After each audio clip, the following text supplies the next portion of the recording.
కూటమి ప్రభుత్వం పేదల ప్రభుత్వమని, ఇచ్చిన మాటను నిలబెట్టుకున్న ప్రభుత్వమని కోవూరు ఎమ్మెల్యే వేమిరెడ్డి ప్రశాంత్ రెడ్డి అన్నారు. కొడవలూరు మండలం ఎల్లాయిపాలెం గ్రామంలో 70 లక్షలతో నూతనంగా నిర్మించిన సీసీ రోడ్లను ఆమె ప్రారంభించారు. అనంతరం ఇంటింటికి టీడీపీ ప్రభుత్వం కార్యక్రమంలో భాగంగా కరపత్రాలు అందజేసి ప్రభుత్వ సంక్షేమ పథకాలు అందుతున్నాయా లేదా అని ఆరా తీసి ప్రభుత్వం అందిస్తున్న పథకాలపై ప్రజలకు అవగాహన కల్పించారు. అనంతరం ఆమె మాట్లాడుతూ కూటమి ప్రభుత్వం ప్రజల ప్రభుత్వమని, ఎన్నికల్లో ఇచ్చిన సూపర్ 6 హామీలతో పాటు ఎన్నో సంక్షేమ అభివృద్ధి కార్యక్రమాలు అమలు చేసి మాట నిలబెట్టుకుందన్నారు. ప్రతి గ్రామంలో అభివృద్ధి సంక్షేమ పథకాలను అమలు చేయడం జరిగిందన్నారు. కూటమి నాయకులు సమన్వయంతో ప్రభుత్వం అందజేస్తున్న సంక్షేమ అభివృద్ధి పథకాలను తెలియజేయాలని, అలాగే గ్రామాల్లో సమస్యలు ఎదురైతే వాటిని తమ దృష్టికి తీసుకురావాలని తెలిపారు. కూటమి ప్రభుత్వం అధికారంలోకి వచ్చిన నాటి నుండి ఎల్లాయిపాలెం పంచాయతీలో 2.90 లక్షల కోట్లతో పలు అభివృద్ధి కార్యక్రమాలు నిర్వహించామన్నారు. ఈ కార్యక్రమంలో కూటమి నాయకులు, కార్యకర్తలు పాల్గొన్నారు.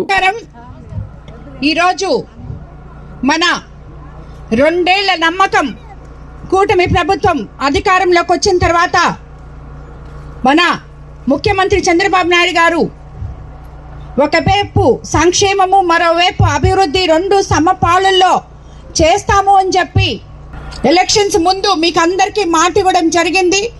అందులో భాగంగానే ఈరోజు 2 సంవత్సరాల తర్వాత ఏవైతే మనం చెప్పామో ఎలక్షన్ ముందు సూపర్ 6 సూపర్ హిట్ చేస్తామని చెప్పి అవి అక్షరాల 99% చేయడం జరిగింది.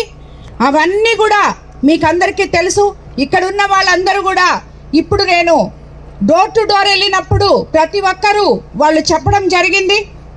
వాళ్ళకి ఎవరికైతే పెన్షన్లు ఉన్నాయో అవ్వాతాతలకి వాళ్ళకి 4,000 ఇవ్వడం జరిగింది.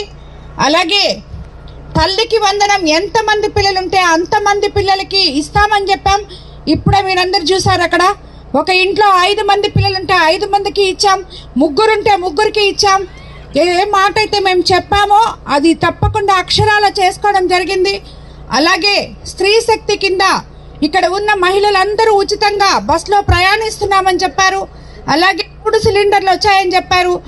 అన్నిటికన్నా ముఖ్యంగా డెల్టా ఏరియా అయిన మన కోవూరు కాన్స్టిట్యున్సీలో అన్నదాత సుఖీభవ 20,000 రూపాయలు 2 సార్లు, అంటే సగం ఇప్పుడు వేస్తున్నారు, ఇంకోటి కూడా వస్తుంది. మీకు ఆల్రెడీ అన్నదాత సుఖీభవ ఇవ్వడం జరిగింది. అలాగే ఇప్పుడు మీకు అందరికీ తెలుసు, మత్స్యకార సేవలు ఇచ్చాం, ఆటో సేవలు ఇచ్చాం.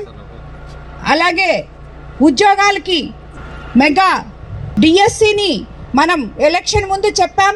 మెగా డిఎస్సి అనేది ఇస్తాము మేము వస్తే అని చెప్పి. ఎందుకంటే గతంలో 5 సంవత్సరాలు ఉన్న ఆ ప్రభుత్వం మెగా డిఎస్సి పేరే ఎత్తింది లేదు. మెగా డిఎస్సి అంటే వాళ్ళకి అర్థం కూడా తెలియదు. అలాంటిది ఈరోజు మనం అధికారంలోకి రాకముందు మీకు మెగా డిఎస్సి ఇస్తాము, ఎంతోమంది వయసు ఉడికిపోతుంది, వాళ్ళు మామూలుగా ఉద్యోగాలకి ఒక వయసు ఉంటుంది. మెగా డిఎస్సి ఎగ్జామ్స్ రాసినప్పుడు అదంతా పోతుందని వాళ్ళు బాధపడుతుంటే మనం ఎలక్షన్ ముందు చెప్పడం జరిగింది. ఎలక్షన్ అయిన తర్వాత 16,000 మందికి టీచర్ పోస్టులు భర్తీ చేస్తూ మనం మెగా డిఎస్సి ఇవ్వడం. 16,000 మంది ఇంటూ ఒక 4 వాళ్ళ కుటుంబ సభ్యులందరూ ఈరోజు ఎంతో లబ్ధి పొందుతున్నారు. ఆ టీచర్లందరూ ఎంతో సంతోషంగా ఉన్నారు. విలేజ్ హెల్త్ సెంటర్ నిర్మాణం మేజర్ ప్రాజెక్ట్ కింద 60 లక్షలు ఎన్ఏబిఆర్ నిధులతో 14 కిలోమీటర్ల ఎల్లాయిపాలెం బ్రాంచ్ రోడ్డు పునర్నిర్మించుకొని ఈరోజు ప్రారంభోత్సవం కూడా మనం జరుపుకున్నామని మీకు అందరికీ తెలుసు. అలాగే విద్యుత్ శాఖ ఒక 25 kV ట్రాన్స్ఫార్మర్, 600 kV ట్రాన్స్ఫార్మర్లు, 11 63 kV ట్రాన్స్ఫార్మర్లు, 6 కిలోమీటర్లు 11 kV విద్యుత్ అండ్ ఎల్టీ లైన్లు 59,50,000తో ఎల్లాయిపాలెంలో పెట్టుకోవడం జరిగింది.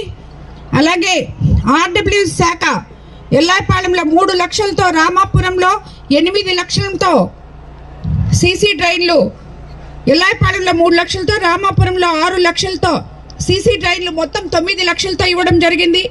నుడా నిధులతో ఎల్లాయిపాలెం హౌస్ కాలనీలో సీసీ డ్రైన్లు 10 లక్షలతో వేసుకోవడం జరిగింది. అలాగే ఈ 2 ఏళ్లలో 2,93,02,000 ఈ ఎల్లాయిపాలెం పంచాయతీలో మనం ఖర్చు పెట్టుకోవడం జరిగింది.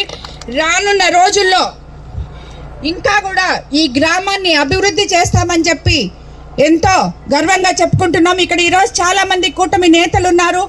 మీ అందరికీ చెప్తున్నాను, ఇది మన నమ్మకమైన ప్రభుత్వం ప్రజలకి ఒక నమ్మకం ఇచ్చింది. మేము ఏదైతే చెప్పామో అది చేస్తున్నామని, చేశాం కూడా. కాబట్టి ప్రతి నాయకుడు కూడా, కూటమి నేతలందరూ ఈ డోర్ టు డోర్ క్యాంపెయిన్ చేసి ప్రజల దగ్గరికి వెళ్ళి ప్రతి ఒక్కరూ మనం ఈ 2 సంవత్సరాల్లో ప్రజలకి ఏం మంచి చేశామో చెప్పండి. వాళ్ళు ఏమైనా మీకు సమస్యలు చెప్తే, ప్రతి దగ్గర సమస్యలు అనేవి ఉంటాయి, ఆ సమస్యలు చెప్తే అవన్నీ తీసుకొని వచ్చి నాకు ఇవ్వాలని చెప్పి నేను తెలియజేసుకుంటున్నాను. ఇప్పుడు ఎల్లాయపాలెంలో ఇక్కడే ఒక డ్రైన్ చూపించారు, అది చూసి ఇమీడియట్గా దాన్ని పెట్టిస్తామని చెప్పాం. ఆ రకంగా మీరు తిరిగినప్పుడు కూడా మీకు అర్జీలు ఇచ్చినా, అక్కడ ప్రజలు సమస్యలు చెప్పినా ఆ సమస్యలు తీసుకురావాలి. మన ముఖ్యమంత్రి చంద్రబాబు నాయుడు గారు ఈ డోర్ టు డోర్ క్యాంపెయినింగ్ ఎందుకు పెట్టారంటే, మనం చేసినటివి చెప్పుకోవడం ఒకటైతే, ఇక్కడ ఉన్న కూటమి నేతలందరికీ చెప్తున్నాను నేను, మనం చేసినవి చెప్పడం ఒకటైతే, ప్రజల్లో ఇంకా ఉన్న సమస్యలను కూడా గ్యాదర్ చేసుకొని వాళ్ళకి మనం రాబోయే ఈ 3 సంవత్సరాల్లో ఏమాత్రం పనులు మనం చేయగలమో అవి వాళ్ళకి చెయ్యాలి. నాయకులు ఎప్పుడు ప్రజలకి అందుబాటులో ఉండాలి, అప్పుడే వాళ్ళు నాయకులు అని నిరూపించుకుంటారని చెప్పి నేను తెలియజేసుకుంటాను. ప్రపంచ స్థాయి రోబోటిక్ సర్జరీలు మన నెల్లూరు నారాయణలో 26 సంవత్సరాల సంస్థాగత అనుభవం, సాంకేతిక ఆధారిత వైద్య సేవలు, ప్రామాణికత, నాణ్యత మరియు నిబద్ధత, అధునాతన 3D high definition visualisation, surgeon పూర్తి నియంత్రణలో పనిచేసే multi articulated robotic arms, millimetre స్థాయి ఖచ్చితత్వం, మెరుగైన ఎర్గోనామిక్స్ మరియు స్థిరత్వం. నారాయణ రోబోటిక్ సర్జరీ, తక్కువ నొప్పి, తక్కువ రక్తస్రావం, వేగంగా కోలుకోవడం, త్వరితంగా డిశ్చార్జ్. నెల్లూరు పరిసర ప్రాంత ప్రజలకు అందుబాటులో కలదు.